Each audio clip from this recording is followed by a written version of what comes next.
आप में से बहुत सारे स्टूडेंट ऐसे स्टूडेंट हैं जिनका क्लास में आइल्स रीडिंग में स्कोर 7+ आता है, लेकिन जब वो एग्जाम देते हैं तो उनका स्कोर 5.5 बैंड या 5 बैंड ही रह जाता है। और ऐसा एक बार नहीं होता है, बहुत बार वो एग्जाम देते हैं, हर बार उनकी तैयारी ऐसे ही होती है, लेकिन जब वो एग्जाम में जाते हैं तो उनका स्कोर ही नहीं आता है। बहुत कोशिश करते हैं ये सारे एनालिसिस करने की, अपने टीचर से भी पूछते हैं, लेकिन उनको ना कोई सोल्यूशन नहीं मिलता है। और ये वीडियो सिर्फ आपके लिए नहीं है, जिन स्टूडेंट्स ने अभी आने वाले टाइम में एग्जाम देना है उनके साथ भी ये प्रॉब्लम हो सकती है। तो आज की इस वीडियो में स्टूडेंट्स में 2 चीजों के ऊपर बात करने लगा हूं, बहुत ज्यादा इंपॉर्टेंट चीजें हैं। ध्यान से इस वीडियो को देखना शुरू से लेकर एंड तक, आप लोग बिल्कुल भी निराश नहीं होने वाले। अगर आपने हमारे चैनल पे फर्स्ट टाइम विजिट किया है तो सब्सक्राइब करके वीडियो को लाइक कर दें, अगर आप पुराने हैं तो वीडियो को लाइक जरूर कर दें और शेयर जरूर कर दें। तो देखिए स्टूडेंट, सबसे बड़ा जो कारण है ना आपके फेल होने का, वो है पंक्चुएशन। आइल्स रीडिंग का जो पैसेज होता है उसमें ना बहुत सारी पंक्चुएशंस होती हैं, comma, full stop, hyphen, double inverted commas. इनका जनरल टर्म में कोई खास मीनिंग नहीं होता है, लेकिन लैंग्वेज की फॉर्म में जब इनको यूज किया जाता है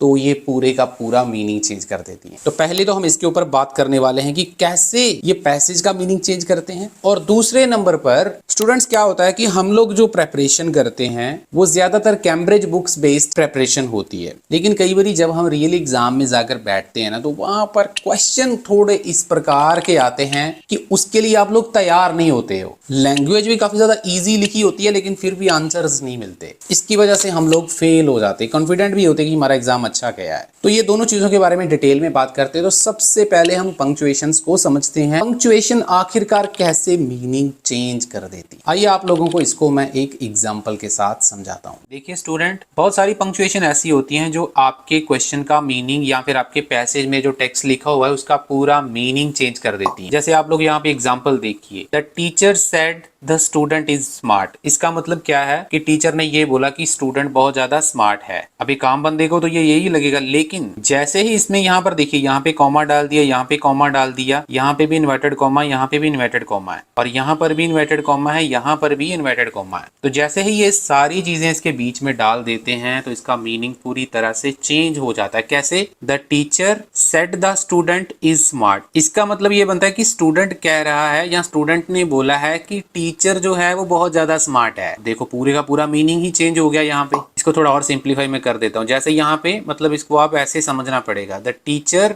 ये वाला जैसे द टीचर यहाँ पे आ जाएगा और इज स्मार्ट जो है इसके साथ में आ जाएगा। तो the teacher is smart said the student, ऐसे आपको इसको समझना पड़ेगा। इसका मतलब यह है कि स्टूडेंट बोल रहा है कि टीचर बहुत स्मार्ट है। तो आप खुद देखिए, ये वाले सेंटेंस में और ये वाले सेंटेंस में जमीन आसमान का फर्क है। और यही फर्क जो एग्जामिनर होते हैं जब आपको पैसेज पढ़ना होता है ना, ऐसे ही वो कॉमास या inverted commas, colon, semi colon वगैरह यूज करते हैं, जिसका स्टूडेंट को यूज नहीं पता होता है। हालांकि उनकी इंग्लिश बहुत अच्छी होती है। अब इसमें देखिए, आपको समझ तो सब कुछ आ रहा है, लेकिन फिर भी मीनिंग चेंज हो गया। अब एक और एग्जाम्पल के साथ मैं आपको समझाता हूँ। जैसे ये देखिए, I find inspiration in cooking, फिर कॉमा है, माई फैमिली, फिर कॉमा है, एंड माई डॉग। का मतलब क्या है कि जो इंस्पिरेशन मिल रहा है मुझे वो 3 चीजों से मिल रहा है, कुकिंग में, फैमिली में और डॉग से। लेकिन यहाँ पे ये वाले सेंटेंस में कॉमास को उड़ा दिया गया है। तो I find inspiration in cooking my family and my dog. अब यहाँ पे इसका मीनिंग है कि 2 चीजों में मुझे इंस्पिरेशन मिल रही है, मतलब कि फैमिली के साथ कुकिंग करने में और जो मेरा डॉग है उसके साथ। लेकिन यहाँ पे 3 चीजों में कर रही थी, कुकिंग अलग है, फैमिली अलग है, डॉग अलग है। तो स्टूडेंट, आपको मेरी बात अच्छे से समझ आई होगी। गाइस, इसी बात के ऊपर एक लाइक आपको जरूर दे देना। बाकी स्टूडेंट्स, डेफिनेटली आपको ये सारी चीजें हम क्लास में भी करवाते हैं। अगर आप हमसे ऑनलाइन क्लासेस लेते हैं तो ये सारी चीजें आपको बहुत ज्यादा डिटेल में समझाई जाती हैं। आप लोग चेक कर सकते हैं, स्टूडेंट्स का फीडबैक, रिजल्ट्स बहुत ज्यादा फैंटास्टिक हमारे रहते हैं। ये सारे फीचर आपको हमारी ऑनलाइन क्लास में देखने को मिलते हैं, जो आपको स्क्रीन के ऊपर दिख रहे हैं, जिसमें 1-to-1 स्पीकिंग रहती है,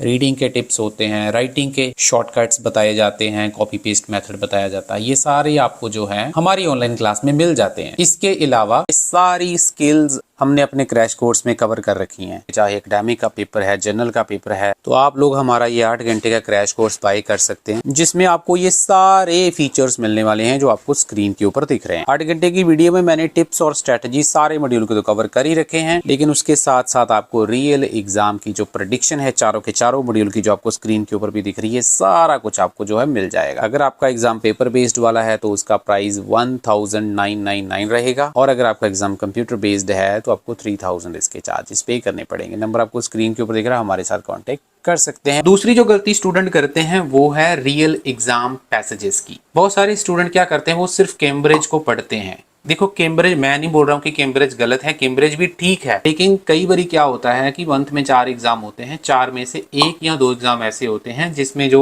रीडिंग का स्टाइल थोड़ा सा चेंज होके आपको मिलता है। और दूसरे नंबर पर आपकी जो स्ट्रेटेजीज होती हैं वो अपने क्लास टाइम में डेवलप करनी होती है, लेकिन आप डेवलप नहीं कर पाते, उसकी वजह से भी आप लोग फेल हो जाते हैं। थोड़ा सा लंबा जा सकता है वीडियो, इसका प्रैक्टिकल करके दिखाता हूँ कि कैसे कैसे आपको स्ट्रेटेजीज बनानी होती है। तो आपको समझाने के लिए स्टूडेंट्स मैंने एक रियल एग्जाम पैसेज लिया है जो कुछ देर पहले ही रियल एग्जाम में देखा गया है। उसमें आप चेक करेंगे किस प्रकार के क्वेश्चन स्टूडेंट्स को डाले गए थे और कैसे उनको कंफ्यूज किया गया था। आइए समझते हैं। यहाँ पर देखिए, ये जो सेकंड नंबर क्वेश्चन है ये 9 बैंड वाला है, और ये 6 नंबर क्वेश्चन है ये भी 9 बैंड वाला है। उसके बाद ये 7 नंबर क्वेश्चन, 8 नंबर क्वेश्चन और ये 12 नंबर क्वेश्चन, ये 3 क्वेश्चन भी 9 बैंड वाले थे। और ये वाले पैसेज में एग्जामिनर ने इतनी ज्यादा चालाकी आपके साथ खेली है कि आप लोगों को पता ही नहीं चलेगा आंसर क्या था। बाकी सारे आंसर बहुत ईजी है, उसके ऊपर मैं बात नहीं करूंगा। मैं सिर्फ ये जो 6 क्वेश्चन है ना, इसके बारे में आपको बताऊंगा। स्टूडेंट बहुत ज्यादा ध्यान से सुनना, वीडियो आपके लिए काफी ज्यादा हेल्पफुल रहेगी। पहले हम क्वेश्चन को रीड करते हैं। ये 7 नंबर क्वेश्चन को रीड करिए। The ships were remarkable for number of dash they had. Question समझना ही अपने आप में बहुत ज्यादा मुश्किल है, ध्यान से समझो। कह रहा है कि शिप्स बहुत ज्यादा रिमार्केबल थी। पहली बात तो रिमार्केबल का मीनिंग आपको पता होना चाहिए। रिमार्केबल का मतलब कुछ अच्छा, कुछ बहुत जबरदस्त उनके पास था। दूसरे नंबर पर ये जो फॉर लिखा है ना, फॉर का मीनिंग भी आपको पता होना चाहिए। फॉर का मतलब यहाँ पे रीजन है।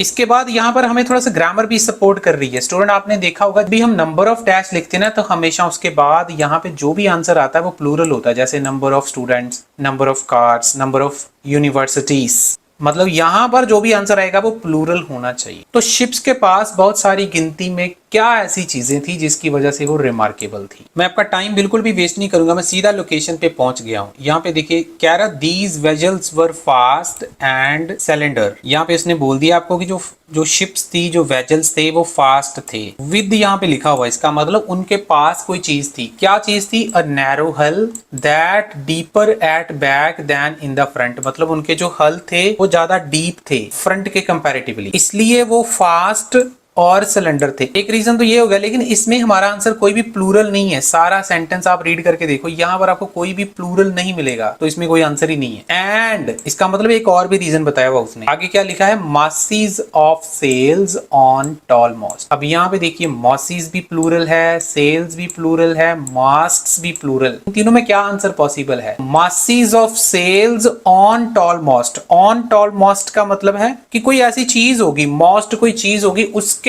ऊपर मासीज ऑफ सेल्स लगे हुए हैं, जिसकी वजह से ये फास्ट थी, मतलब रिमार्केबल थी। तो मासीज का मतलब नंबर ऑफ हो गया, सेल्स आपका आंसर आ जाएगा। अगर आपको ये समझ आया तो स्टूडेंट लाइक करना, चैनल को सब्सक्राइब भी कर देना। यार ऐसी वीडियोस कहाँ मिलेंगी आपको? नहीं मिलेंगी, मुझे पता है। नेक्स्ट जो डिफिकल्ट क्वेश्चन उसने लिखा है, the performance of British T clipper was particularly affected. Clipper का मतलब समझ लो, क्लिपर का मतलब शिप ही होता है इनडायरेक्टली। तो जो इनकी परफॉर्मेंस थी वो अफेक्ट होती थी। अफेक्ट होने का मतलब नेगेटिव, मतलब परफॉर्मेंस लो होती थी। कब होती थी? टाइम बताया हुआ है। When there were dash at sea, there were dash. यहाँ पे फिर से हमें ग्रामर हेल्प कर रही है, यहाँ पे हमें प्लूरल आंसर चाहिए। समुद्र में ऐसी कौन सी चीजें थी जब वो होती थी तब क्लिपर की परफॉर्मेंस जो थी वो अफेक्ट होती थी? आइए देखते हैं। यहाँ पे देखिए दे। अब दे का मतलब एक रेफरेंस प्रोनाउन उसने यूज किया। दे का मतलब शिप्स है या क्लिपर है। दे हैड नैरो बीम, उनके पास बीम थे। देन अमेरिकन इक्विवेलेंट, जो मतलब अमेरिका की शिप्स थी उनके कंपैरेटिवली जो ब्रिटिश की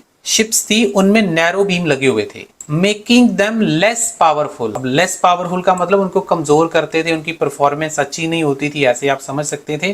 क्वेश्चन में उसने लिखा था when there were dash at sea. When का मतलब हो गया ड्यूरिंग। कब होती थी वो परफॉर्मेंस लो? जब स्टॉर्म्स आते थे। तो ड्यूरिंग स्टॉर्म्स, तो हमें प्लूरल भी मिल गया। यहाँ पे देखो स्टॉर्म्स के साथ एस लगा हुआ है, स्टॉर्म के साथ, तो ये आपका आंसर आ जाएगा। होपफुली क्लियर हो गया होगा आपको। मैंने काफी सिंपल करने की कोशिश करी है, लेकिन फिर भी ये देखो आपको आंसर समझना पड़ेगा कितना ट्रिकी ही बनाया हुआ है। सबसे खतरनाक क्वेश्चन की तरफ हम बढ़ते, कहता है at the end of the journey the ships needed the help of dash. मतलब जब वो अपनी जर्नी खत्म करते थे, जर्नी खत्म करने के एंड वाले पड़ाव में होते थे, तो उनको किस चीज की जरूरत होती थी? शिप्स को। आइए देखते हैं, ये इस रीडिंग का सबसे ज्यादा डिफिकल्ट क्वेश्चन है। पहली तो बात, आपको जर्नी वर्ड कहीं नहीं मिलेगा, तो मैं आपको थोड़ा लोकेशन बता देता हूँ। इस वाले में इसका आंसर है। डिफिकल्ट क्यों है वो समझिए। यहाँ पे इसने लिखा दे का मतलब है वो जो शिप्स थे। रेफरेंस प्रोनाउन इतने ज्यादा यूज किए गए हैं इस रीडिंग में। अगर आपको रेफरेंस प्रोनाउन वगैरह डिटेल में समझने हैं तो सारी स्किल्स हमने अपने क्रैश कोर्स में कवर कर रखी हैं। चाहे एकेडमिक का पेपर है, जनरल का पेपर है, तो आप लोग हमारा ये 8 घंटे का क्रैश कोर्स बाय कर सकते हैं, जिसमें आपको ये सारे फीचर्स मिलने वाले हैं जो आपको स्क्रीन के ऊपर दिख रहे हैं। 8 घंटे की वीडियो में मैंने टिप्स और स्ट्रेटजी सारे मॉड्यूल को तो कवर कर ही रखे हैं, लेकिन उसके साथ साथ आपको रियल एग्जाम की जो प्रेडिक्शन है चारों के चारों मॉड्यूल की, जो आपको स्क्रीन के ऊपर भी दिख रही है, सारा कुछ आपको जो है मिल जाएगा। अगर आपका एग्जाम पेपर बेस्ड वाला है तो उसका प्राइस 1999 रहेगा, और अगर आपका एग्जाम कंप्यूटर बेस्ड है तो आपको 3000 इसके चार्जेस पे करने पड़ेंगे। नंबर आपको स्क्रीन के ऊपर दिख रहा है, हमारे साथ कांटेक्ट कर सकते हैं। चलिए हम आगे बढ़ते हैं, वो आपकी मर्जी लेना या नहीं लेना। दे स्पेड डाउन, स्पीड की सेकंड फॉर्म होती है स्पेड, मतलब उन्होंने स्पीड को स्लो कर दिया। आगे देखो उसने जगह का नाम लिखा हुआ है, जब वो कहां से कहां जा रहे थे, साउथ चाइना, इंडियन ओशन, ये सारी जगह का नाम बता रहा है, मतलब वो जर्नी कर रहे थे अपनी। हमारा क्वेश्चन कहाँ है कि हमने लास्ट में देखना है। अफ्रीका, ये देखो सारा कैपिटल में वर्ड लिखे हुए हैं, ये भी कैपिटल में लिखा हुआ है, ये देखो ये कैपिटल लिखा हुआ है, तो ये सब जगह के नाम है। हमारा क्वेश्चन है कि लास्ट में उनको किस चीज की जरूरत पड़ी थी, तो ये देखो once there they would be towed by tugs up the river into the docks. समझ गए मेरी बात? दे का मतलब है शिप्स, टाउड का मतलब हेल्प हो गया। नहीं भी पता है तो भी आपको पता चलना चाहिए, क्योंकि यहाँ पर ये वर्ब है, तो मतलब उनको किसी चीज ने सपोर्ट किया होगा। कैसे सपोर्ट किया? टग्स की मदद से। तो टग्स आपका जो है वो आंसर आ जाएगा, लेकिन बहुत ज्यादा डिफिकल्ट, क्योंकि कहीं पर भी आपको जर्नी वर्ड तो दिखाई ही नहीं देगा कि उसने कहां लिखा हुआ है। तो this is a most difficult question. अब हम बात करते हैं ट्रू फॉल्स नॉट गिवन की। Before 1800 cargo size was most important consideration for east India company. बहुत ही ज्यादा डिफिकल्ट क्वेश्चन है। क्यों डिफिकल्ट है आइए समझाता हूं। देखो इसमें सबसे पहले तो भाई आपको ये चीज समझनी है कि 1800 साल से पहले क्या हुआ था, पहले वो देखना पड़ेगा। तो 1800 साल से पहले वो क्या करते थे, कार्गो का जो साइज था उसको बहुत ज्यादा इंपॉर्टेंस देते थे। तो क्या सच में वो कार्गो साइज को 1800 साल से पहले इंपॉर्टेंस देते थे? अब यहाँ पे समझो, यहाँ पे क्या लिखा हुआ है, बाय 1800। स्टूडेंट गलती क्या करेंगे, इस पैराग्राफ से पढ़ना शुरू कर देंगे। बाय 1800 का मतलब है कि वो उस सदी में चल रही थी चीज, 1800 वाला जो सदी थी उसके दौरान, लेकिन हमारा क्वेश्चन उससे पहले है, बिफोर 1800। तो इसका आंसर डेफिनेटली इस वाले पैराग्राफ में होना चाहिए। तो यहाँ पर इसने लिखा instead its priority was to minimise the cost by carrying as much as possible on each ship. जितना ज्यादा हो सके वो चाहते थे कि उसको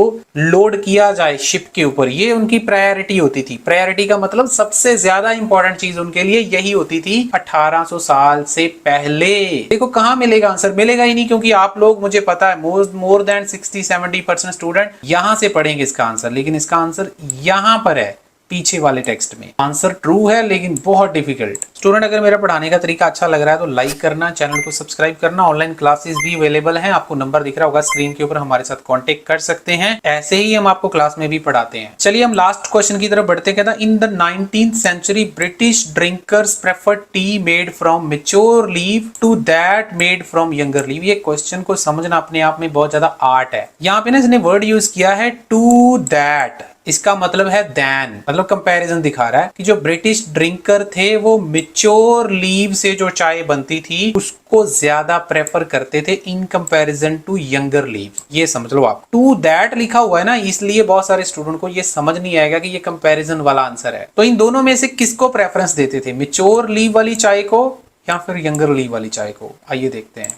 ये रहा इसका लोकेशन। ये कह रहा है you could sell your shipment of tea before your competitors even arrived and partly because consumers in Britain in 19th century believed the fresher and earlier picked the T the better resulting drink. इसका मतलब बहुत साफ है कि जितनी ज्यादा वो fresh चाय को पिक करेंगे उतने ही बढ़िया रिजल्ट आएंगे। इसका मतलब फ्रेश चाय का मतलब है जो यंगर लीव होते हैं, मतलब जो छोटे पत्ते होते हैं, मतलब जिनके पत्ते अभी छोटी उम्र वाले हैं, जो छोटे हैं, वो वाली चाय को वो ज्यादा प्रेफर करते थे क्योंकि उनका रिजल्ट ज्यादा बेटर आता था। लेकिन स्टूडेंट्स मेरा क्वेश्चन क्या कह रहा है, मेरा क्वेश्चन कह रहा है कि वो मैच्योर लीव्स वाली चाय को ज्यादा पसंद करते थे। तो आंसर कॉन्ट्राडिक्ट हो गया। लेकिन देखो कैसे कितनी चालाकी से पैराफ्रेज करके आंसर को छुपाया हुआ है, तो आंसर इसका फॉल्स हो जाएगा। बाकी स्टूडेंट्स डेफिनेटली आपको ये सारी चीजें हम क्लास में भी करवाते हैं। अगर आप हमसे ऑनलाइन क्लासेस लेते हैं तो ये सारी चीजें आपको बहुत ज्यादा डिटेल में समझाई जाती हैं। आप लोग चेक कर सकते हैं। स्टूडेंट्स का फीडबैक, रिजल्ट्स बहुत ज्यादा फैंटास्टिक हमारे रहते हैं। ये सारे फीचर आपको हमारी ऑनलाइन क्लास में देखने को मिलते हैं, जो आपको स्क्रीन के ऊपर दिख रहे हैं, जिसमें 1-to-1 स्पीकिंग रहती है, रीडिंग के टिप्स होते हैं, राइटिंग के शॉर्टकट्स बताए जाते हैं, कॉपी पेस्ट मेथड बताया जाता है। ये सारे आपको जो है हमारी ऑनलाइन क्लास में मिल जाते हैं। इसके अलावा सारी स्किल्स